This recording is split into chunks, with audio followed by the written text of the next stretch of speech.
Hello guys and welcome to How to Socials. In this video I'm going to show you how to use Instagram Story voice changer. So let's start. First open the Instagram app.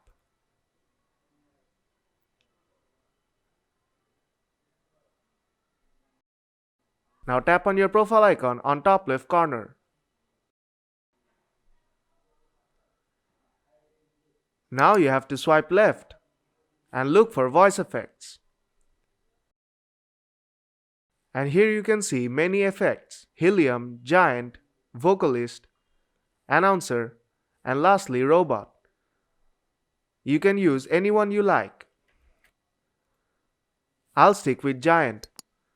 Now tap and hold the voice effects icon to record your voice. And your voice will be recorded with the video.